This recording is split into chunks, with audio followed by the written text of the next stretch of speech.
खबर कानपुर से है, जहां महिला से लूट करने वाले अंतर जनपदी गैंग के 2 बदमाश पुलिस मुठभेड़ में गिरफ्तार हुए हैं। पुलिस की जवाबी फायरिंग में दोनों बदमाशों के पैर में गोली लगी है। आपको बताते चलें कि 21 जून को उज्जैनी में महिला से मंगलसूत्र चैन लूटने के बाद बदमाशों ने घर से भी जेवर मंगवाए थे। फतेहपुर रोड पर पुलिस की चेकिंग चल रही थी। उसी दौरान बदमाशों ने पुलिस पर जान से मारने की नियत से फायरिंग कर दी। पुलिस की जवाबी कार्रवाई में अकरम और जावेद अख्तर के पैर में गोली लगी और पुलिस ने उनको गिरफ्तार कर लिया और मौके से बाइक, 2 अवैध तमंचे, कारतूस और खोखे भी बरामद हुए हैं। बदमाशों पर कानपुर, हमीरपुर, जालौन और कासगंज में कई आपराधिक मुकदमे दर्ज हैं। पुलिस की आगे की कार्रवाई जारी है।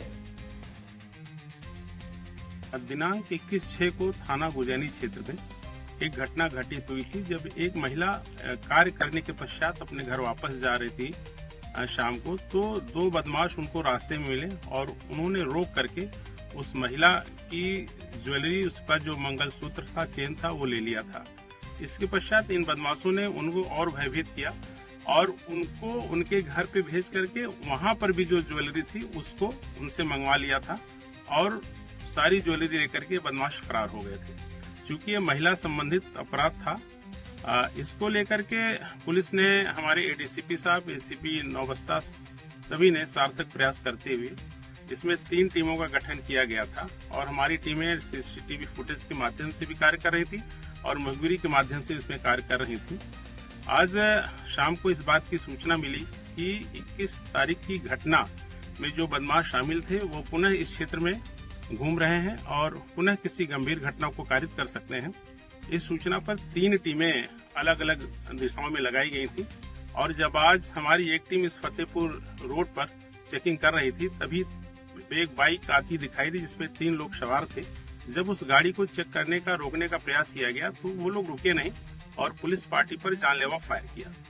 जवाबी कार्रवाई में आत्मरक्षार्थ पुलिस ने भी फायर किया, जिसमें बदमाश गिर पड़े और जब पास में जाकर देखा गया तो 2 बदमाशों के पैर में गोली लगी थी और एक बदमाश अंधेरे का फायदा उठा करके वहां से फरार हो गया था। मौके से एक बाइक बरामद हुई है और 2 तमंचे बरामद हुए हैं, खोखा कारतूस, जिंदा कारतूस बरामद हुआ है।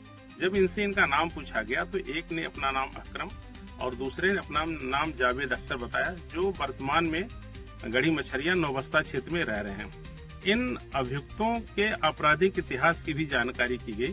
तो ये शातिर प्रकृति के अपराधी हैं और ये शातिर, लुटेरे और गैंगस्टर एक्ट के अभियुक्त रहे हैं और ये अंतर जनपदी लुटेरे हैं जिनके आपराधिक इतिहास हमीरपुर, जालौन, कासगंज और कानपुर में अभी तक हमको पता चले हैं। इनके अन्य आपराधिक इतिहास की गंभीरता से हम लोग जानकारी कर रहे हैं। इस प्रकार से एक शातिर गैंग है और एक अंतर जनपदी गैंग है जिसने घटना कारित की थी। इसमें जो तीसरा अभियुक्त है वो फरार हो गया है, उसकी गिरफ्तारी के लिए भी 3 टीमें लगाई गई हैं और शीघ्र ही उस अभियुक्त की भी गिरफ्तारी की जाएगी और इस घटना का जो माल है उसकी भी बरामदगी का कार्य चल रहा है और शीघ्र ही संपूर्ण माल के बरामदगी करते हुए इस घटना का सफल अनावरण किया जाएगा। टीम का कार्य बहुत ही प्रशंसनीय रहा है। एडीसीपी साहब, हमारे ऑपरेशंस और एसीपी नौबस्ता और उनकी संपूर्ण टीम ने प्रशंसनीय कार्य किया है, जिसके लिए उनकी भूरि भूरि प्रशंसा की जाती है।